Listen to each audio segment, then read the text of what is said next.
నెల నెల 6,000 రూపాయల పెట్టుబడి పెడుతూ 8,26,00,000 ఎటువంటి రిస్క్ లేకుండా ఈ ప్రభుత్వ పథకం నుంచి ఎలా సంపాదించుకోవాలో ఇవాల్టి వీడియోలో ఎక్స్ప్లెయిన్ చేస్తాను. అండ్ ఇది జీరో రిస్క్ అండ్ మీరు ఇన్వెస్ట్మెంట్ చేస్తున్న దాని రిలేటెడ్ గా అమౌంట్ కి ట్యాక్స్ బెనిఫిట్ ఉంటుంది, వస్తున్న వడ్డీకి ఎటువంటి ట్యాక్స్ కట్టాల్సిన నీడ్ లేదు. అండ్ ఆ 8 కోట్ల డబ్బులపై కూడా ఒక్క రూపాయి కూడా ట్యాక్స్ కట్టాల్సిన నీడ్ లేదు. అండ్ వీటితో పాటు మీరు ఇన్వెస్ట్ చేస్తున్న టైంలో ప్రమాదవశాత్తు మీకు ఏదైనా జరిగినా మీ ఇంట్లో వాళ్ళకి 7 లక్షల దగ్గరగా ఫ్రీగా డబ్బుల్ని కూడా మీరు ఈ పథకంలో ఇన్వెస్ట్మెంట్ చేస్తున్న వాళ్ళైతే కేంద్ర ప్రభుత్వం మన ఇంట్లో వాళ్ళకి ఇస్తుంది. అండ్ చివరిలో డబ్బులు మాత్రమే కాదు, మనం 50 సంవత్సరాలు దాటిన నాటి నుంచే మనం పెన్షన్ ని పొందొచ్చు. ఒకవేళ మనకేదైనా జరిగినా మన ఇంట్లో వాళ్ళకి కూడా కేంద్ర ప్రభుత్వం పెన్షన్ ని ఇస్తుంది మీరు ఈ స్కీమ్ లో ఇన్వెస్ట్మెంట్ చేస్తున్న వాళ్ళైతే.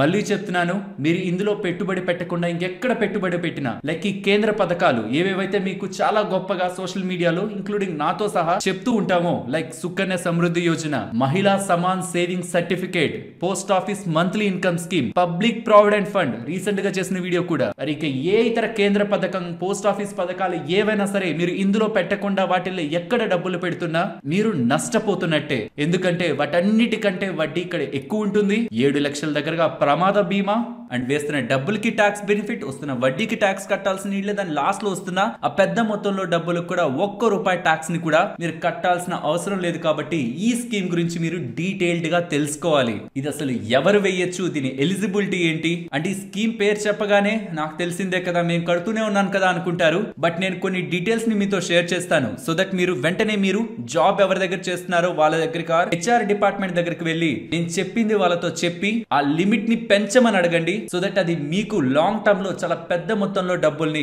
కోట్లలో డబ్బుల్ని యాడ్ చేస్తుంది. నేను ఇవాళ మాట్లాడబోతున్నది ఈపీఎఫ్. చెప్పగానే మీరు ఈ వీడియోని క్లోజ్ చేసి ఇది నాకు తెలిసిందే కదా అని వెళ్ళిపోకండి. బికాస్ మీకు తెలిసింది అని అనుకుంటున్నారు కదా, వీడియోని చివరి వరకు చూడండి. ట్రస్ట్ మీ, మీరు తెలియనివి మీకు చాలా చెప్తాను. అండ్ ఇప్పటి వరకు మీరు చేస్తున్న తప్పులేంటి, దాన్ని ఎలా మీరు రెక్టిఫై చేసుకొని అధిక మొత్తంలో డబ్బుల్ని, రిస్క్ ఫ్రీ మనీని కేంద్ర ప్రభుత్వం వాళ్ళు అందిస్తున్న ఈపీఎఫ్, ఎంప్లాయీస్ ప్రావిడెంట్ ఫండ్ అనే ఈ స్కీమ్ నుంచి సంపాదించవచ్చు. డీటెయిల్డ్ గా స్టెప్ బై స్టెప్ ఈ ఈపీఎఫ్ డబ్బుల్ని ఎలా చూసుకోవాలి, ఎలా విత్డ్రాల్ చేసుకోవాలి, దానికి ఉంటున్న ఆప్షన్స్ ఏంటి, మనకి ఏదైనా జరిగితే అసలు ఆ డబ్బులు ఎవరికి వెళ్తుంది, పెన్షన్ ఎలా ఉంటుంది, ఎంప్లాయీస్ కాంట్రిబ్యూషన్, ఎంప్లాయీ కాంట్రిబ్యూషన్, ఎంత వడ్డీ వర్కౌట్ అవుతుంది, మొత్తం క్యాలిక్యులేషన్ టోటల్ గా మీ ముందుకు తీసుకొచ్చే ప్రయత్నం మేము అండ్ మా టీం మెంబర్స్ ఇవాల్టి వీడియోలో చేయబోతున్నాం. ఏ మాత్రం మా ఎఫర్ట్స్ మీకు వాల్యుబుల్ గా అనిపించినా ఒక లైక్ చేయండి. బికాస్ ఈ గవర్నమెంట్ స్కీమ్స్ అండ్ పథకాల రిలేటెడ్ గా బేసిక్ అవగాహన ఉంది, కానీ దాంట్లోంచి ఎంత బెనిఫిట్ ని మనం పొందొచ్చు, వేరే వాటితో కంపేర్ చేస్తే ఇదే ఎందుకు మనకి బెస్ట్ అని చాలా మందికి అవగాహనే లేదు. అండ్ దాని మీద ఈ డీటెయిల్డ్ వీడియోస్ మీకు స్టెప్ బై స్టెప్ చేస్తూ వస్తున్నాను. లాస్ట్ పీపీఎఫ్ చేశాను, ఇప్పుడు ఈపీఎఫ్ చేస్తున్నాను. అప్కమింగ్ డేస్ లో ఇలా ఉంటున్న పథకాలు అండ్ కేంద్ర ప్రభుత్వం, రాష్ట్ర ప్రభుత్వాల దగ్గర నుంచి మనకు వస్తున్న బెనిఫిట్స్ రిలేటెడ్ గా ఇలా స్టెప్ బై స్టెప్ వీడియోస్ మీ ముందుకు మన ఛానల్లో వస్తూ ఉంటాయి. మా ఎఫర్ట్స్ ని ఎంకరేజ్ చేస్తూ మరిన్ని ఇలాంటి ఇంట్రెస్టింగ్ వీడియోస్ మీ ముందుకు తీసుకురావడానికి తప్పకుండా ఈ వీడియోని లైక్ చేస్తూ పెడుతున్న ఎఫర్ట్స్ ని ఎంకరేజ్ చేయండి. ఇక వీడియోలోకి వెళ్దాం. అసలు ఏంటి ఈపీఎఫ్? ఫ్రెండ్స్, ఇది ఈపీఎఫ్ఓ ఆర్గనైజేషన్ వాళ్ళు మెయింటైన్ చేస్తుంటారు. దాని వెనకుంటున్నది కూడా కేంద్ర ప్రభుత్వమే. ఎంప్లాయీస్ కి, ఉద్యోగం చేస్తున్న వాళ్ళకి మాత్రమే ఈ స్కీమ్. అది కూడా అన్ని కంపెనీస్ ఆర్ అన్ని ఆర్గనైజేషన్స్ ఇవ్వాలని లేదు. 20 ఎంప్లాయీస్ కంటే తక్కువగా ఉంటున్న ఆర్గనైజేషన్స్ ఖచ్చితంగా ఎన్రోల్ అవ్వాలని లేదు. కానీ ఏ కంపెనీలు అయితే 20 మంది కంటే ఎక్కువ ఉంటారో వాళ్ళు ఖచ్చితంగా ఈ ఈపీఎఫ్ఓ అండర్ లో రిజిస్టర్ అవ్వాలి. అండ్ దీని రిలేటెడ్ గా ఉన్న ఇంపార్టెంట్ డీటెయిల్స్ ని కూడా స్టెప్ బై స్టెప్ చెప్తాను. బట్ గుర్తుంచుకోవాల్సింది, మీరు ఆల్రెడీ జాబ్ చేస్తూ ఉంటే మీ పేరు మీద ఈపీఎఫ్ కట్ అవుతూ ఉంటుంది. మీ దగ్గర నుంచి కొంత కట్ అవుతుంది, మీరు ఎవరి దగ్గర జాబ్ చేస్తున్నారో వాళ్ళ దగ్గర నుంచి కూడా కొంత కాంట్రిబ్యూషన్ వెళ్తుంది. దీని గురించి మాట్లాడుకుంటాం. బట్ ఆల్రెడీ వేసేస్తున్నాను కదా, ఇంకా ఈ వీడియో మొత్తం చూసి నేనేం తెలుసుకుంటాను అని అనుకోకండి. దీన్ని పెంచుకొని ఎలా మీరు పెద్ద మొత్తంలో డబ్బుల్ని సంపాదించవచ్చు అనేది కూడా ఈ వీడియోలో క్లియర్ గా ఎక్స్ప్లెయిన్ చేస్తాను. అండ్ మీరు వేస్తున్న దాని రిలేటెడ్ గా ఎలా బ్యాలెన్స్ చెక్ చేసుకోవాలి, ఎలా విత్డ్రాల్ చేయాలి, అండ్ ఒకవేళ చనిపోతే ప్రమాదవశాత్తు ఎలా మీరు 7 లక్షల ఇన్సూరెన్స్ ని కూడా క్లెయిమ్ చేసుకోవాలి, ఇవన్నీ స్టెప్ బై స్టెప్ ఈ వీడియోలో ఉంటాయి. మరి ఈ వీడియోనే మొదట చేయొచ్చు కదా. ప్రీవియస్ గా పీపీఎఫ్ వీడియో ఎందుకు చేశాను? పీపీఎఫ్ ఎవరైనా వేయొచ్చు, ఎంప్లాయీసే కాదు, లైక్ సాలరీడ్ ఉంటున్న ఎంప్లాయీసే కాదు. 20 ఎంప్లాయీస్ కంటే ఎక్కువ ఉంటేనే ఈపీఎఫ్ఓ ఆర్గనైజేషన్ లో ఖచ్చితంగా రిజిస్టర్ అవ్వాలి. 20 ఎంప్లాయీస్ కంటే తక్కువ ఉంటే ఆ కంపెనీ రిజిస్టర్ అవ్వచ్చు, రిజిస్టర్ అవ్వకపోవచ్చు. And self employed people and professional professionals ఎవరెవరైతే సేవ్ చేయాలనుకుంటుంటారో వాళ్ళు ఈపీఎఫ్ లో డబ్బులు వేయలేరు. ఇది సాలరీడ్ పీపుల్ కుంటున్న గొప్ప వరం. కాబట్టి మీరు ఒకవేళ సాలరీడ్ ఎంప్లాయీ ఆర్ ఫ్యూచర్ లో మీరు జాబ్ చేస్తున్నప్పుడు ఈపీఎఫ్ వేస్తున్న టైంలో ఇప్పుడు మాట్లాడుకోబోతున్న ఒక్కొక్క దాన్ని జాగ్రత్తగా గమనించండి. ఎలిజిబిలిటీ తెలిసింది కదా, మీరు ఒక ఆర్గనైజేషన్ లో ఎంప్లాయీ ఉండాలి. 20 మంది కంటే ఎక్కువ ఉంటే ఆటోమేటిక్ గా మీ ఆర్గనైజేషన్ ఈపీఎఫ్ఓ అండర్ లో రిజిస్టర్ అయిపోతుంది. అండ్ ఇక్కడి నుంచి ఒక్కొక్కటిగా ఇంపార్టెంట్ గమనించండి. మీకు వస్తున్న శాలరీలో టోటల్ శాలరీలో బేసిక్ అంటే ఐడియా ఉంటుంది కదా, అండ్ డి అంటే డియర్నెస్ అలవెన్స్ అంటే కూడా మీకు ఐడియా ఉంటుంది కదా. ఈ రెండు కాకుండా కూడా మీకు ఇంకా చాలా ఉంటాయి. హెచ్ఆర్ అని, హౌస్ రెంట్ అలవెన్స్ అని, అలాగే కన్వీనియన్స్ అలవెన్స్ అని, మెడికల్ అలవెన్స్ అని, స్పెషల్ అలవెన్స్ అని, అండ్ ఈజ్ ఆప్స్ అని, ఇలా డిఫరెంట్ అన్ని కలిపి మీకు సిటిసి కింద మీకు క్యాల్కులేట్ చేసి చెప్తూ ఉంటారు. కానీ ఇక్కడ మనం మాట్లాడుకోబోతున్న స్కీమ్ రిలేటెడ్ గా మెయిన్ ఆస్పెక్ట్ మీ ఎంటైర్ శాలరీలో బేసిక్ ప్లస్ డిఏ మీకు ఎంతైతే వస్తుంటుందో దాన్ని బట్టి ఈపీఎఫ్ మీ ఎంప్లాయీ ప్రావిడెంట్ ఫండ్ డిసైడ్ అయి ఉంటుంది. అండ్ నెక్స్ట్ నేను చెప్పబోయే విపిఎఫ్ వాలంటరీ ప్రావిడెంట్ ఫండ్ కూడా డిసైడ్ అయి ఉంటుంది. మీకు వస్తున్నది ఎంత శాలరీ అయినా అవనివ్వండి, అందులో బేసిక్ ఎంత, లెట్స్ సే నేను ఇక్కడ బేసిక్ ఒక 20,000 తీసుకుంటున్నాను, ప్లస్ డిఏ ఎంత ఒక 10,000 తీసుకుంటాను. డిఏ లాజికల్ గా ఈ పర్సంటేజ్ ఎంత ఉంటుంది ఇవన్నీ పక్కన పెట్టేద్దాం. బేసిక్ మీకు 20,000, డిఏ ఒక 10,000 వస్తుంది అనుకోండి, టోటల్ ఎంత 30,000 రూపీస్. ఈపీఎఫ్ రూల్స్ ప్రకారం మినిమం మీ శాలరీలో 12% మీరు, ఇంకొక 12% మీకు ఎవరైతే ఉద్యోగం ఇచ్చారో వాళ్ళు. ఎంప్లాయర్ అంటే మీరు, ఎంప్లాయర్ అంటే మీకు ఉద్యోగం ఇచ్చిన వాళ్ళు. బట్ అది ఎంప్లాయర్ అంటే కొంచెం కన్ఫ్యూజ్ అవుతారని మీరు అంటే యు అని చెప్తున్నాను, ఎంప్లాయర్ ని బాస్ అని చెప్తున్నాను. సో మీరు 12%, మీ బాస్ ఎవరైతే మీకు ఉద్యోగం ఇచ్చారో వాళ్ళు 12% కాంట్రిబ్యూట్ చేస్తారు. ఇక్కడ కొన్ని లాజిక్స్ మీకు స్టెప్ బై స్టెప్ ఎక్స్ప్లెయిన్ చేస్తాను. ఇప్పుడు 30,000 లో 12% అంటే ఎంత, 3,600 రూపీస్ ప్రతి నెల మీ పేరు మీద మీ ఈపీఎఫ్ఓ అకౌంట్ లోకి వెళ్ళి జమ అవుతూ ఉంటుంది. ఎంప్లాయీ ప్రావిడెంట్ ఫండ్ అకౌంట్ లోకి వెళ్ళి జమ అవుతూ ఉంటుంది. అది మీ సైడ్ నుంచి. మీ బాస్ సైడ్ నుంచి కూడా ఇంకొక 3,600 ఈపీఎఫ్ ఆర్గనైజేషన్ దగ్గరికి వెళ్తుంది. కానీ కంప్లీట్ గా ఈపీఎఫ్ లోకే వెళ్ళదు, ఈపీఎస్ అని కూడా ఉంటుంది. దాని గురించి కూడా మాట్లాడుకుందాం. బట్ ఫర్ దిస్ టైం ఇక్కడ మీ దగ్గర నుంచి 3,600, మీ బాస్ ఆర్ మీకు ఎవరైతే ఎంప్లాయ్మెంట్ ఇచ్చారో వాళ్ళ దగ్గర నుంచి ఇంకొక 3,600 వెళ్ళి యాడ్ అవుతూ ప్రెసెంట్ అయితే దానిపై వడ్డీ రీసెంట్ గా మార్చారు. స్క్రీన్ మీద మీకు చూపిస్తున్నాను చూడండి. 8.25% వడ్డీ దీని మీద వస్తూ ఉంటుంది. బేసిక్ గా ఇలా గుర్తుంచుకోండి. ఇప్పుడు మీరు తెలుసుకోవాల్సిన ఇంపార్టెంట్ ఆస్పెక్ట్ ఏంటంటే మీ శాలరీలో బేసిక్ ప్లస్ డిఏ లోంచి 12% మీరు వేస్తున్నది ఈపీఎఫ్ కి డైరెక్ట్ గా వెళ్ళిపోద్ది. ఆ మొత్తం డబ్బుల మీద మీకు వడ్డీ వచ్చేస్తా ఉంటది. ఇందాక నేను చెప్పింది స్టాండర్డ్ స్ట్రక్చర్. బట్ ఇప్పుడు ఏమవుతుందో చూడండి. మీ బాస్ ఆర్ మీకు ఎవరైతే ఉద్యోగం ఇచ్చారో తన దగ్గర నుంచి వెళ్తున్న 12% కంప్లీట్ గా ఈపీఎఫ్ లోకి వెళ్ళిపోదు, ఈపీఎస్ అని ఉంటుంది, employee pension scheme. So EPF లోకి కొంత వెళ్తుంది, ఈపీఎస్ లోకి కొంత వెళ్తుంది.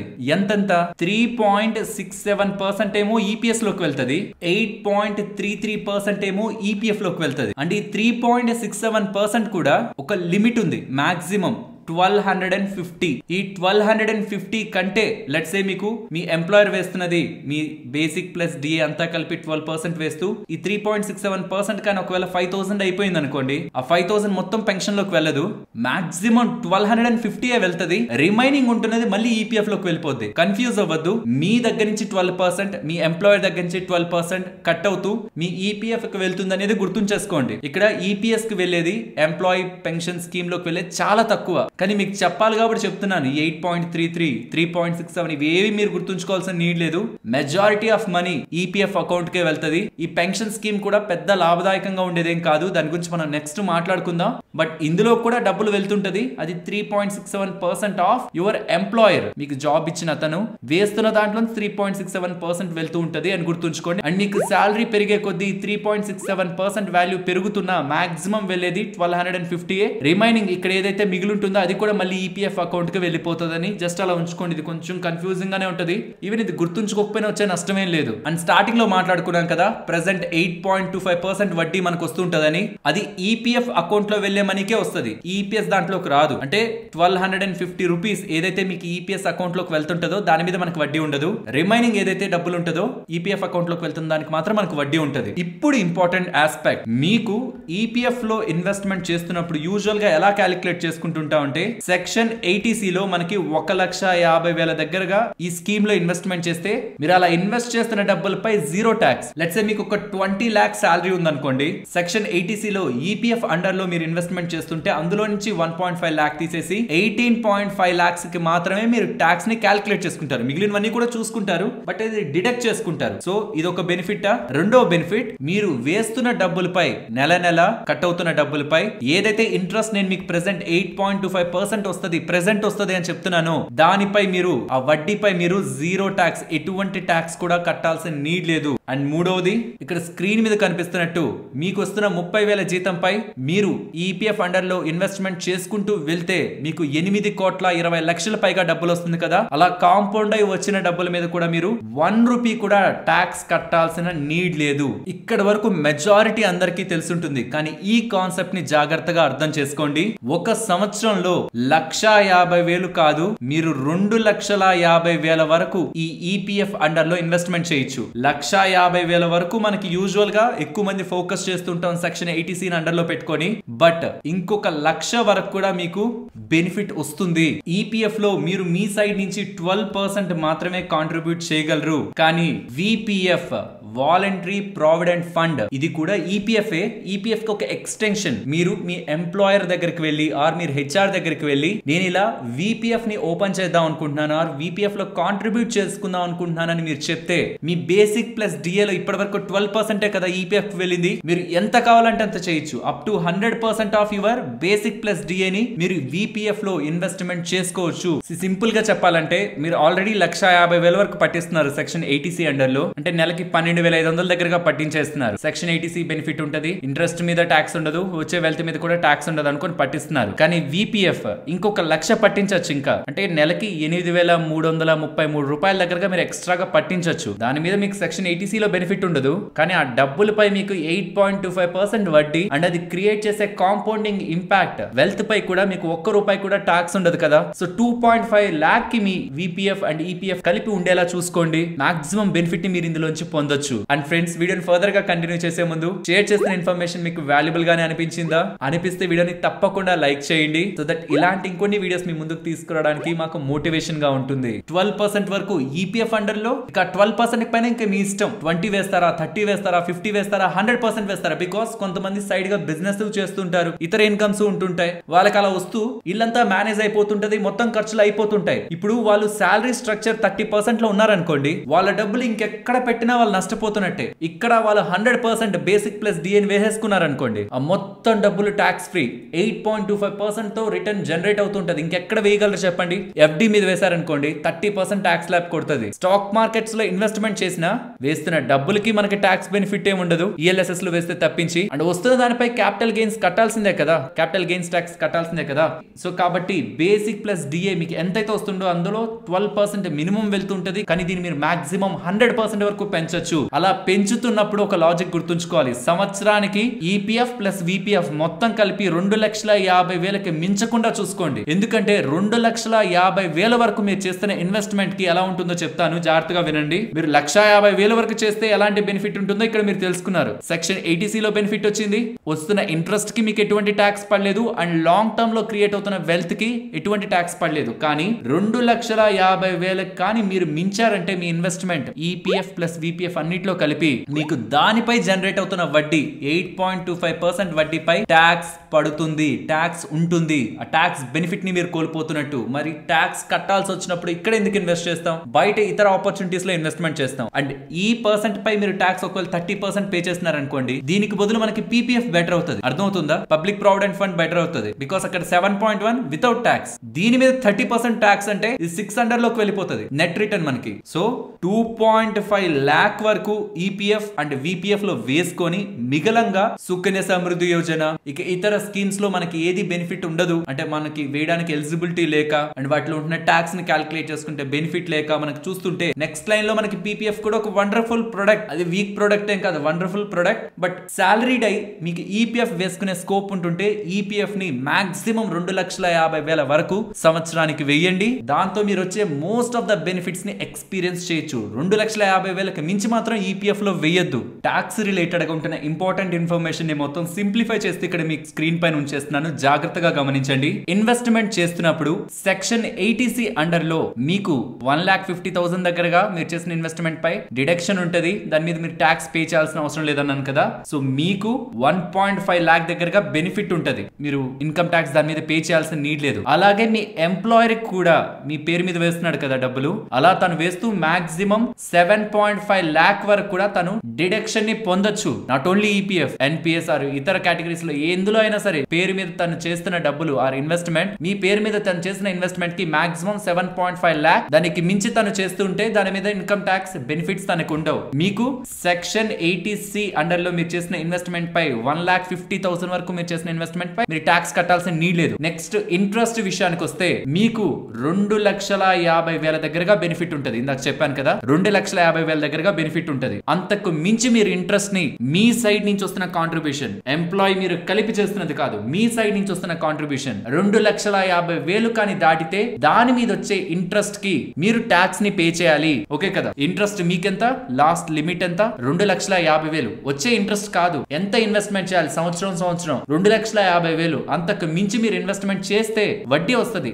దాని మీద మీకు ట్యాక్స్ పడుతుంది. మీరు హైయర్ ఇన్కమ్ ట్యాక్స్ ల్యాబ్ లో ఉన్నారనుకోండి, లాజిక్ లేదు ఇక్కడ. 2,50,000 మీ లిమిట్. అలాగే మీకు ఉద్యోగం ఇచ్చిన వాళ్ళు కూడా వాళ్ళ సైడ్ నుంచి చేసిన కాంట్రిబ్యూషన్ మాక్సిమం లిమిట్ 7.5 lakh. ఇక్కడ కూడా వెల్త్ మీద మాత్రం ఎటువంటి లిమిట్ లేదండి. మీకు ఎన్ని కోట్లు వచ్చినా, మీ సైడ్ నుంచి చేసిన కాంట్రిబ్యూషన్ ద్వారా మీకు ఎన్ని కోట్లు వచ్చినా జీరో ట్యాక్స్. మీ ఎంప్లాయీ ద్వారా ఎంత డబ్బులు రిటర్న్స్ లో ఉంటున్నా దాని మీద కూడా జీరో ట్యాక్స్. హోప్ మీకు ఈ లాజిక్ అర్థమైందని. ఇప్పుడు ఉంటున్న ఇంపార్టెంట్ పాయింట్స్ ని ఒక్కొక్కటిగా చెప్తా. ఈ ఈపీఎఫ్ అనేది ఒకప్పుడు వేరేగా ఉండేది, కానీ ఎంప్లాయీస్ ప్రావిడెంట్ ఫండ్ అనేది ఇప్పుడు అంతా ఆన్లైన్ అయిపోయింది. మీకు అకౌంట్ ఓపెన్ అవుతున్నప్పుడు మీరు ఆర్గనైజేషన్ లోకి వెళ్ళగానే వాళ్ళు మోస్ట్లీ మీకు ఈపీఎఫ్ అకౌంట్ ని ఓపెన్ చేస్తారు. మీరు గుర్తుంచుకోవాల్సిన ఇంపార్టెంట్ ఆస్పెక్ట్ ఏంటంటే, ఇఫ్ బై ఛాన్స్ నాకు ఈపీఎఫ్ వద్దు, నేను స్ట్రాంగ్లీ సజెస్ట్ చేస్తాను దీన్ని వద్దనుకోకండి. మీరు ఒకవేళ వద్దనుకున్నా నెక్స్ట్ మళ్ళీ మీరు జాయిన్ అవ్వచ్చు, కానీ వన్స్ మీరు జాయిన్ అయితే నెక్స్ట్ మీరు దీంట్లోంచి రాలేరు వెనక్కి. బాగా ఈ లాజిక్ ని అర్థం చేసుకోవాలి. మీరు ఇది వద్దు అనుకుంటే అది ఫస్ట్ ఆర్గనైజేషన్ మీరు ఎప్పుడైతే జాబ్ లో జాయిన్ అవుతారో అప్పుడే వద్దనుకోవాలి. అలా వద్దనుకున్న తర్వాతనే మీరు నెక్స్ట్ ఎప్పుడైనా సరే ఈపీఎఫ్ అండర్ లో రిజిస్టర్ అవ్వచ్చు మీ ఎంప్లాయర్ తో చెప్పి.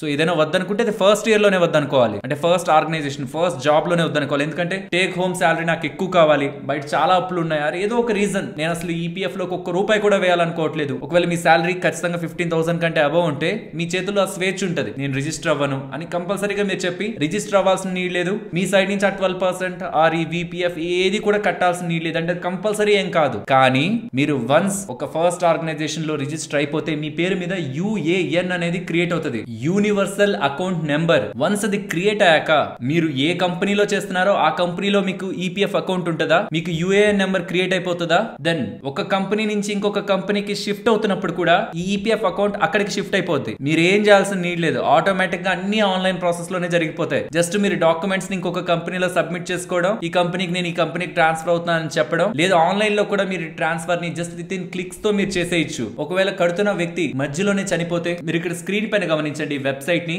వెబ్సైట్ లోకి వచ్చి down side death claim filling by beneficiary అని ఇక్కడ మీరు క్లిక్ చేసి డీటెయిల్స్ ని ఫిల్ చేసి మొత్తం డెత్ సర్టిఫికేట్ తో పాటు కొన్ని డాక్యుమెంట్స్ కావాలి, అవి స్క్రీన్ పైన ఉంచుతున్నాను. వాటన్నిటిని మీరు కానీ పూర్తిగా ఆన్లైన్ లో చేసేస్తే ఏదైతే 7 లక్షలు మనకి బెనిఫిట్ ఉందనుకున్నామో అది ప్లస్ ఈపీఎఫ్ అకౌంట్ రిలేటెడ్ గా ఎవరి పేరునైతే నామినీగా పెట్టుంటారో వాళ్ళకి ఆ డబ్బులు అనేది 100% ఇవ్వడం జరుగుతుంది. మళ్ళీ దాన్ని ఉంచాలి అనేది ఏమి ఉండదు. అండ్ పెన్షన్ కూడా ఉంది దీంట్లో, దాన్ని నెక్స్ట్ మాట్లాడుకుంటాం. ఆ బెనిఫిట్ కూడా ఆ పర్సన్ చనిపోయిన తన తర్వాత ఉంటున్న భార్యకు కానీ పిల్లలకు కూడా పెన్షన్ కూడా వస్తుంది. ఇప్పుడు ఈపీఎఫ్ ఒక విత్ డ్రాల్స్ గురించి మాట్లాడుకుందాం. లైక్ రిటైర్మెంట్ కి ముందే మీరు కావాలనుకుంటే, రిటైర్మెంట్ 58 ఇయర్స్ ఆర్ బిఫోర్ మీరు ఎప్పుడైనా అవుతున్నా అప్పుడు మీ ఈపీఎఫ్ బ్యాలెన్స్ కంప్లీట్ గా ఎంతైతే వెల్త్ క్రియేట్ అయి ఉంటుందో అది మీకు వచ్చేస్తుంది. దానికి ముందే మీరు కావాలనుకుంటే మీరు 2 months దగ్గరగా అన్ఎంప్లాయిడ్ గా ఉండాలి. మీరు రిజిగ్నేషన్ చేసినా జాబ్ మీద పోయినా 2 months మీరు అన్ఎంప్లాయిడ్ గా ఉంటే మీరు 100% బ్యాలెన్స్ ని విత్ డ్రా చేయొచ్చు. ఒక నెల అన్ఎంప్లాయిడ్ గా ఉంటే, ఒక నెల మాత్రమే మీకు ఉద్యోగం లేదన్నట్లు వాళ్ళకి అర్థమైతే మీరు 75% ఆఫ్ యువర్ బ్యాలెన్స్ ని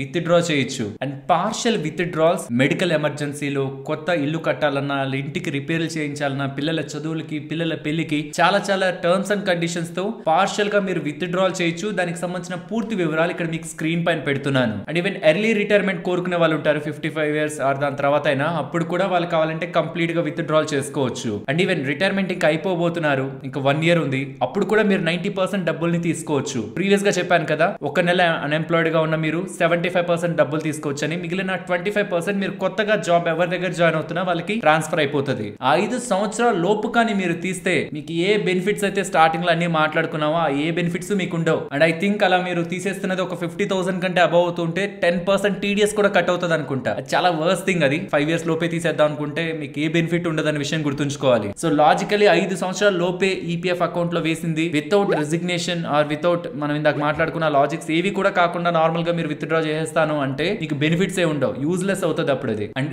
ఈపీఎఫ్ కి సంబంధించి కొన్ని ఇంపార్టెంట్ ఫార్మ్స్ ఉన్నాయి. ఆ ఫార్మ్స్ మీకు స్క్రీన్ పైన పెడుతున్నాను. ఆ ఫార్మ్స్ ఏంటి, అవి అసలు ఎందుకోసం అంటే అది దేనికి సంబంధించినవి, ఈపీఎఫ్ కా ఈపీఎస్ వేటికి సంబంధించినవి, వాటన్నిటి వివరాలు ఇక్కడ మీకు స్క్రీన్ పైన ఉంటాయి. మీరు ఆన్లైన్ లో మీరు ప్రాసెస్ చేద్దాం అనుకుంటున్నా ఈ ఇన్ఫర్మేషన్ మీకు యూస్ఫుల్ అవుతుంది. అండ్ ఇప్పుడు ఈపీఎఫ్ బ్యాలెన్స్ ని ఎలా చెక్ చేసుకోవాలి? ఫస్ట్ మెథడ్, మీరు ఈపీఎఫ్ వెబ్సైట్ లో లాగిన్ అయి మీ పాస్బుక్ లో ఎంతెంత డబ్బులు ఉందనేది చెక్ చేసుకోవచ్చు. ఆన్లైన్ లో లాగిన్ అయి ఈ వెబ్సైట్ లో, అండ్ ఈ వెబ్సైట్ ఒక లింక్ కూడా మీకు డిస్క్రిప్షన్ కామెంట్ సెక్షన్ లో ఇస్తున్నాను. సెకండ్ మెథడ్, మీరు ఈపీఎఫ్ కి రిజిస్టర్ అయి ఉంటారు కదా, మీ రిజిస్టర్డ్ మొబైల్ నెంబర్ ఉంటుంది కదా, ఆ నెంబర్ నుంచి ఇక్కడ కనిపిస్తున్న ఈ నెంబర్ కి మీరు మిస్డ్ కాల్ ఇచ్చినా మీ ఈపీఎఫ్ బ్యాలెన్స్ మీకు తెలుస్తుంది. ఆర్ మీరు ఒక ఎస్ఎంఎస్ ని ఈ నెంబర్ కి ఈ ఫార్మాట్ లో ఈపీఎఫ్ ఓహెచ్ఓ స్పేస్ ఇస్తూ మీ యూఏఎన్ ఉంటుంది. ప్రతి ఒక్క ఈపీఎఫ్ అకౌంట్ కి ఒక యూఏఎన్ ఉంటుంది. అది ఎంటర్ చేస్తే ఈ ఫార్మాట్ లో మీరు ఈ నెంబర్ కి మెసేజ్ ని పంపించినా మీకు మీ ఈపీఎఫ్ బ్యాలెన్స్ త్రూ మెసేజ్ వస్తుంది. And even Umang app under లో కూడా మీకు ఈపీఎఫ్ఓ అని సెక్షన్ ఉంటుంది. ఆ సెక్షన్ లోకి వెళ్ళి మీ డీటెయిల్స్ ని ఎంటర్ చేసి కూడా మీ ఈపీఎఫ్ బ్యాలెన్స్ ని చెక్ చేసుకోవచ్చు. ఇప్పుడు మీకు థంబ్నెయిల్ లో పెట్టినట్టు ఎలా మీరు ఇంత డబ్బుల్ని సంపాదించవచ్చు ఇందులో ఇన్వెస్ట్ చేస్తున్నది తెలుసుకుందాం. మీ శాలరీ నేను 30,000 తీసుకున్నాను, బేసిక్ ప్లస్ డిఏ 30,000 తీసుకున్నాను. ఇక్కడ 50 పెట్టినా 1 lakh పెట్టినా ఇక్కడ భారీగా మారిపోద్ది. లైక్ 30,000 తీసుకున్నాను కదా, ఇదే ప్లేస్ లో 50,000 పెడితే 14 కోట్ల దగ్గరగా వస్తుంది. బట్ 30,000 నేను తీసుకుంటూ మీకు 24 సంవత్సరాల ఏజ్ ఉందనుకుంటే, మీరు ఎంత ఏజ్ అయినా అవ్వనివ్వండి, 30 అవ్వనివ్వండి, 32 అవ్వనివ్వండి, మీరు ఆల్రెడీ ఈపీఎఫ్ వేస్తుంటారు, దాన్ని పెంచుకొని 2.5 lakh వరకు. బట్ ఇక్కడ ఎగ్జాంపుల్ కి 24 years ఏజ్ ఉన్న తనకి 30,000 బేసిక్ ప్లస్ డిఏ వస్తూ తను 20% కాంట్రిబ్యూట్ చేస్తుంటే 12% చేస్తూ ఉంటారు. బట్ బేసిక్ ప్లస్ డిఏ ని 100% కూడా చేయొచ్చు మనం త్రూ విపిఎఫ్. కానీ ఇక్కడ వాళ్ళు మనకి ఇచ్చిన లిమిట్ 20% అండ్ ఈపీఎఫ్ ద్వారా మీకు 1.5 lakh అవుతూ నెక్స్ట్ విపిఎఫ్ ద్వారా కూడా ఫర్దర్ గా మీరు పెంచుకుంటూ finally 20% of your basic plus DA చేస్తున్నారు అనుకున్నా, బికాస్ మొత్తం చేస్తే ఇంటి ఖర్చులకు కావాలి కదా, 20% చేస్తున్నా అండ్ మీ యాన్యువల్ సాలరీ 10% పెరుగుతుంది అనుకున్నా, ఇక్కడ వాళ్ళ ఇంట్రెస్ట్ రేట్ 8.1 వేశారు. 8.25 వేసింటే ఇది ఇంకా చాలా ఎక్కువ పెరుగుతుంది. సో ప్రెసెంట్ ఈ క్యాలిక్యులేటర్స్ అని 8.1 ఉంది. బికాస్ రీసెంట్ గా ఇక్కడ మీరు స్క్రీన్ పైన గమనించిన వెరీ రీసెంట్ గా మార్చారు ఇంట్రెస్ట్ రేట్స్ ని. 8.25% వేసుకుంటే ఇది ప్రెసెంట్ చూస్తున్న వాల్యూ కంటే కూడా ఇంకా హయ్యర్ గానే ఉంటది. అండ్ దాని మీద ఎటువంటి వడ్డీ కూడా మీరు పే చేయాల్సిన నీడ్ లేదు. సరే, ఇప్పుడు పెంచిన 8.25% వడ్డీ రేట్లు అలానే ఉంటాయా, కాన్స్టెంట్ ఉంటాయని మీరు చెప్పగలరా? ఫ్రెండ్స్, ఈపీఎఫ్ రిలేటెడ్ గా మాత్రం 8 to 9% మీకు మాక్సిమం కనిపిస్తూనే ఉంటాయి వడ్డీ రేట్లు. 11-12% కూడా ఉన్నాయి ఒక టైంలో. బట్ అది అంత ఈజీ కాదు. 6-7% అయితే నేను చాలా టైం వరకు కూడా చూడలేదు అసలు ఎప్పుడు ఈపీఎఫ్ లో. సో మోస్ట్లీ 8-9 ఇక్కడే రొటేట్ అవుతా ఉంటది. ఈ పీపీఎఫ్ కంటే ఎప్పుడు ఎక్కువే ఉంటది. Sukanya Samriddhi Yojana, senior citizen saving scheme, వీటికి దగ్గరగానే ఈపీఎఫ్ ఉంటది. అండ్ ఈవెన్ గవర్నమెంట్ ఎంప్లాయీస్ కి వస్తున్న జీపీఎఫ్ కంటే కూడా ఇదే ఎక్కువ వడ్డీ రేట్ని కలిగి ఉంటది. ఆర్గనైజ్డ్ సెక్టర్ లో పనిచేస్తున్న వాళ్ళకి ఇది ఒక గొప్ప బెనిఫిటే, కాబట్టి నెగ్లెక్ట్ చేయొద్దు. ఫైనలీ ముందుకు వెళ్దాం. మీకు ఒక ఫైనలీ పెన్షన్ స్కీమ్ గురించి కూడా చెప్పేసి ఇంకొన్ని డీటెయిల్స్ ఉన్నాయి, ఎవరు ఇన్వెస్ట్ చేయాలి ఎవరు ఇన్వెస్ట్ చేయకూడదు అది కూడా చెప్పేసి వీడియోని ఎండ్ చేద్దాం. మీకు నేను స్టార్టింగ్ చెప్పాను కదా, ఈపీఎస్ అనేది ఒకటి ఉంటది, ఎంప్లాయీస్ పెన్షన్ స్కీమ్ ఉంటది. అందులో కూడా 3.7% ఆర్ 1250 ఎంప్లాయర్స్ మీ బాస్ రిలేటెడ్ గా ఉంటున్న కాంట్రిబ్యూషన్ నుంచి అంత పర్సెంట్ దానికి వెళ్తూ ఉంటది అనుకున్నాం కదా. దీని రిలేటెడ్ గా కొన్ని వివరాలు మీతో చెప్పాలి. ఫస్ట్ థింగ్, ఇదేం పెద్ద పెన్షన్ స్కీమ్ ఏం కాదు. దీనికి ఒక ఫార్ములా ఉంది, ఇక్కడ మీకు స్క్రీన్ పైన పెడుతున్నాను. ఆ ఫార్ములాతో క్యాలిక్యులేట్ చేస్తారు. అందులో మినిమం 1000 నుంచి మాక్సిమం 7500 వరకు మాత్రమే పెన్షన్ వస్తుంది. కాబట్టి ఇది ఒక పెన్షన్ స్కీమ్ అని అనుకోవడానికి ఏం కాదు. మాక్సిమం బెనిఫిట్ అంతా ఈపీఎస్ ఏం లేదు. యాక్చువల్లీ ఈపీఎఫ్ఓ లో ఎంప్లాయీస్ ప్రావిడెంట్ ఫండ్ ఆర్గనైజేషన్ లో ఈపీఎఫ్ అనేది ఒక సబ్జెక్ట్, ఈపీఎస్ అనేది ఒక సబ్జెక్ట్, ఈడిఎల్ఐ అనేది కూడా ఒక సబ్జెక్ట్. ఈడిఎల్ఐ లోనే మనకి 7 lakhs దగ్గరగా మనిషికి ఏదైనా అయితే వాళ్ళ ఇంట్లో వాళ్ళకి డబ్బులు లైఫ్ ఇన్సూరెన్స్ వస్తుంది అనుకున్నామా, అది దీని ద్వారానే వస్తుంది. ఈపీఎస్ అనేది పెన్షన్ స్కీమ్ 1000 to 7,500 దగ్గరగా బెనిఫిట్ ఉండేది.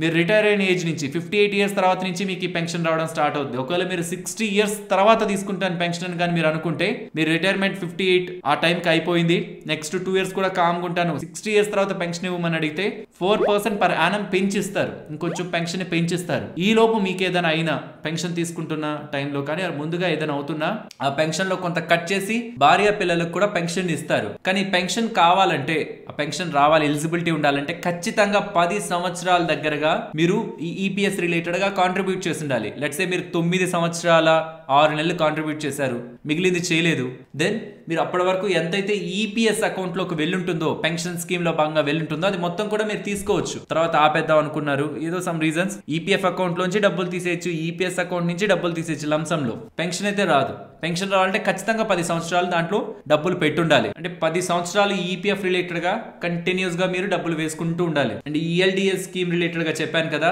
మీరు ఈపీఎఫ్ వేస్తున్నారంటే ఆటోమేటిక్ గా దీని ద్వారా మీకు బెనిఫిట్ వచ్చేస్తుంది. 7 లక్షల దగ్గరగా లైఫ్ ఇన్సూరెన్స్ కవర్, మీకు ఏదైనా అయితే అది మీ వైఫ్ అండ్ చిల్డ్రన్ కి ఇస్తారు. దాని రిలేటెడ్ గా కొన్ని డాక్యుమెంట్స్ కావాలి, అవి ఫిల్ చేసి ఆన్లైన్ లోనే ఈ ప్రాసెస్ ని అప్లై చేయొచ్చు. నాకు చూపించినట్టు ఇక్కడ క్లిక్ చేసి కూడా ఆన్లైన్ లోనే మీరు ఈ డాక్యుమెంట్స్ ది ప్రాసెస్ ని చేయొచ్చు. అండ్ ఫైనలీ ఈ స్కీమ్ ఎవరికి బెటర్ కాదు. నాకు స్టాక్స్ గురించి ఐడియా ఉంది, మ్యూచువల్ ఫండ్స్ గురించి ఐడియా ఉంది, నేను స్టాక్ మార్కెట్ లో చాలా మంచి రిటర్న్స్ ని తీయగలను, లేదు రియల్ ఎస్టేట్ లో పెడతాను, నాకు వేరే రూట్స్ ఉన్నాయి, బిజినెస్ చేస్తాను, నాకు మంచి డబ్బులు అక్కడ వచ్చేస్తుంది, నాకు ఫుల్ కాన్ఫిడెన్స్ ఉంది, నేను మంచిగా గ్రో చేయగలను. వాళ్ళకి ఏం అవసరం లేదనుకుంటా. కానీ ఫ్రెండ్స్, ఫ్యూచర్ లో ఏమవుతుందో మనం ఎవ్వరం కూడా గెస్ చేయలేం. రియల్ ఎస్టేట్ కానీ స్టాక్ మార్కెట్ కానీ ఆర్ ఇంకేదైనా బిజినెస్ అయినా రిస్క్ ఉంటుంది, రివార్డ్ కూడా ఉంటుంది కదా. కాబట్టి రిటైర్మెంట్ ప్రొడక్ట్స్ ని ఎప్పుడు నెగ్లెక్ట్ చేయొద్దు. ఇది ఒక రిటైర్మెంట్ ప్రొడక్ట్ కాబట్టి అంత ఈజీగా మనల్ని డబ్బులు తీయడానికి అలో చేయరు. కానీ పీపీఎఫ్ తో పోలిస్తే ఈజీగా డబ్బుల్ని యాక్సెస్ చేయొచ్చు. అండ్ బెస్ట్ రిటైర్మెంట్ ప్రొడక్ట్ ఇప్పుడు ఉంటున్న వాటిల్లో మీకు బెస్ట్ రిటైర్మెంట్ ప్రొడక్ట్ ఇది అని చెప్పడంలో సందేహం లేదు. బట్ ఇది ఆర్గనైజ్డ్ సెక్టార్ లో ఉంటున్న వాళ్ళకి మాత్రమే. అన్ఆర్గనైజ్డ్ సెక్టార్ వాళ్ళకి పీపీఎఫ్ తప్పితే ఉంటున్న రిటైర్మెంట్ ప్రొడక్ట్స్ లో పీపీఎఫ్ తప్పితే మనకి ఇంకొక లాంగ్ టర్మ్ బెనిఫిట్ ఉంటున్న ప్రొడక్ట్ లేదు. ఆర్గనైజ్డ్ సెక్టార్ లో ఉంటున్న వాళ్ళకి ఈపీఎఫ్ అనేది ఆర్ దాంతో పాటు ఉన్న విపిఎఫ్ వాలంటరీ ప్రావిడెంట్ ఫండ్ కూడా ఒక బెస్ట్ ప్రొడక్ట్. తప్పకుండా ఇన్వెస్ట్మెంట్ చేయాలి. ఖచ్చితంగా సేఫ్ గా ఫిక్స్డ్ గా నాకు ఇంత రిటర్న్ కావాలి, నేను ట్యాక్స్ కూడా కట్టకూడదు, వెల్త్ అంతా నాకే కావాలి, ఏ ట్యాక్స్ రిలేటెడ్ గా ఇష్యూస్ ఉండకూడదు, దాన్ని వేస్తున్న డబ్బుల మీద కూడా సెక్షన్ 80C అనే బెనిఫిట్ పొందాలి అనుకుంటే దెన్ ఈపీఎఫ్ అనేది ఒక బెస్ట్ ప్రొడక్టే. పర్టికులర్ గా డిసిప్లైన్ చాలా తక్కువ ఉంటున్న వాళ్ళకి, చేతికి వస్తే ఖర్చు పెట్టేస్తున్నా అనుకుంటే 2.5 లక్షల వరకు సంవత్సరానికి విపిఎఫ్ లో పట్టించండి. మీకు 8.25% దగ్గరగా ప్రెసెంట్ వడ్డీ, మేబీ పెరిగితే అది 9 అవ్వచ్చు, 8 అవ్వచ్చు, ఏదైనా 8, 9 అరౌండ్ మీకు ఎంత వస్తున్నా బెస్ట్ బెనిఫిట్ కదా. లేదు మీరు ఫిక్స్డ్ డిపాజిట్ లో వేసి లెట్స్ సే మీకు 12% దగ్గరగా ఫిక్స్డ్ డిపాజిట్ లో వడ్డీ వస్తున్నా, 30% ట్యాక్స్ ల్యాబ్ లో ఉంటే దీనికంటే మీరు తక్కువగానే ఎర్న్ చేస్తున్నట్టు. బికాస్ అక్కడ సెక్షన్ 80C బెనిఫిట్ లేదు, ట్యాక్స్ కట్టి డబ్బులు వేయాలి, లాస్ట్ లో కూడా మీకు వస్తున్న దానిపైన ట్యాక్స్ 30% కట్టేయాలి. జస్ట్ థింక్ చేయండి, మీరు ఏ ఇన్వెస్ట్మెంట్ చేస్తున్నా ఆఫ్టర్ ట్యాక్స్ అక్కడ ఎంత మిగులుతుంది, ఇక్కడ ఆఫ్టర్ ట్యాక్స్ 8.25 ప్లస్ వేస్తున్న డబ్బుల మీద ట్యాక్స్ బెనిఫిట్ క్యాలిక్యులేట్ చేసుకుంటే మీకు అర్థమైపోతుంది ఇది ఎంత మంచి ప్రొడక్ట్ అని. తప్పకుండా ఉద్యోగం చేస్తున్న వాళ్ళందరికీ, ఆర్గనైజ్డ్ సెక్టార్ లో ఉంటున్న వాళ్ళందరికీ షేర్ చేయండి. కొంతమంది టేక్ అవే శాలరీ ఎక్కువ ఉండాలని ఈ ఈపీఎఫ్ లో నుంచి బయటకు వచ్చేస్తుంటారు ఫస్ట్ ఇయర్ లోనే. వాళ్ళు ఒకవేళ అలా చేస్తున్నా వాళ్ళతో ఖచ్చితంగా ఈపీఎఫ్ ని వేయించండి. ఆ 7 లక్షల ఇన్సూరెన్స్ తో పాటు పెన్షన్ బెనిఫిట్, ఆ పెన్షన్ బెనిఫిట్ ఏం పెద్దది కాకపోయినా ఈపీఎఫ్ ప్లస్ 7 లక్షల ఇన్సూరెన్స్ రెండు మనకి మాక్సిమం బెనిఫిట్స్ ని ఇది వేస్తున్న వాళ్ళకి అందిస్తాయి. అండ్ ఇంకేదైనా మీకు క్వశ్చన్స్ ఈ మొత్తం ప్రాసెస్ రిలేటెడ్ గా ఉంటున్నా కామెంట్ సెక్షన్ లో చెప్పండి. ఫర్దర్ గా దీని రిలేటెడ్ గా ఇంకొక Q&A వీడియో చేయమన్నా నేను చేస్తాను. అండ్ ఇంకొకటి ఫ్రెండ్స్, ఇంతవరకు మీరు వీడియోని చూసారా? నాకు డౌటే, బికాస్ పీపీఎఫ్ రిలేటెడ్ గా వచ్చిన వ్యూస్ కి కింద మేము ఇంతవరకు వీడియోని చూసామని చెప్పిన కామెంట్స్ కి చాలా తక్కువ ఉంది. ఫ్రెండ్స్ 8 మినిట్స్ వీడియో చేస్తే చాలు, ఎన్ని యాడ్స్ కావాలంటే అన్ని యాడ్స్ ని మనం ఆ వీడియోలో పెట్టుకోగలం. యాడ్స్ కోసమే అయితే వీడియో లెంత్ ని పెంచాల్సిన నీడ్ లేదు. మీకు ఇలా డీటెయిల్డ్ గా ఎక్స్ప్లెయిన్ చేయడానికి ఈ వీడియో లెంత్ ఎంత ఉంటుంది. అట్లీస్ట్ ఇంతవరకు చూసిన మీరైనా నేను చూసాను, నాకు ఈ పాయింట్ బాగా నచ్చింది, నేను ఇలా నాకు తెలియదు, నేను ఇది తెలుసుకున్నాను అని మీరు కింద కామెంట్ సెక్షన్ లో చెప్తే మాకు కొంత హ్యాపీగా ఉంటది. ఎస్, మన వాళ్ళు చేస్తున్న ఇంత లెంతీ వీడియోస్ ని కూడా ఆదరిస్తూ లాస్ట్ వరకు ఇన్ఫర్మేషన్ కోసం చూస్తున్నారని. అసలు యాక్చువల్లీ ఇంత టైం చేస్తున్న వీడియోస్ కి ఆ టైం చూస్తేనే చాలా మంది వీడియోని క్లిక్ చేయరు. అది తెలుస్తున్నా, వీడియో రీచ్ తగ్గుతుందని తెలుస్తున్నా, చూస్తున్న వాళ్ళకి కంప్లీట్ సాటిస్ఫాక్షన్ ఇవ్వాలి, వాళ్ళ కంప్లీట్ డౌట్స్ అన్నిటిని క్లారిఫై చేయాలని ఇంతవరకు చేస్తున్నాం. ఒకవేళ మీరు లాస్ట్ వరకు ఈ పాయింట్ వరకు చూస్తుంటే తప్పకుండా కామెంట్ సెక్షన్ లో నేను చూసాను, నాకు ఈ పాయింట్ నచ్చింది అన్నది చెప్పడం మర్చిపోకండి. అండ్ ఒకవేళ మేము పెట్టిన ఎఫర్ట్స్ నచ్చి మమ్మల్ని ఫర్దర్ గా సపోర్ట్ చేయాలనుకుంటే మన ఛానల్ కి సంబంధించిన referral links, the demat accounts, insurance పరంగా అండ్ క్రెడిట్ కార్డ్స్ పరంగా కూడా డిస్క్రిప్షన్ కామెంట్ సెక్షన్ లో ఉంటాయి. మమ్మల్ని ఫర్దర్ గా సపోర్ట్ చేయాలనుకున్నప్పుడు త్రూ ఆ లింక్స్ ద్వారా అకౌంట్స్ ని ఓపెన్ చేస్తే మన ఛానల్ ని కూడా సపోర్ట్ చేస్తున్నట్లు ఉంటుంది. నేను మరొక ఇంట్రెస్టింగ్ వీడియోతో మళ్ళీ మీ ముందుకు వస్తాను. అంతవరకు టేక్ కేర్, జై హింద్.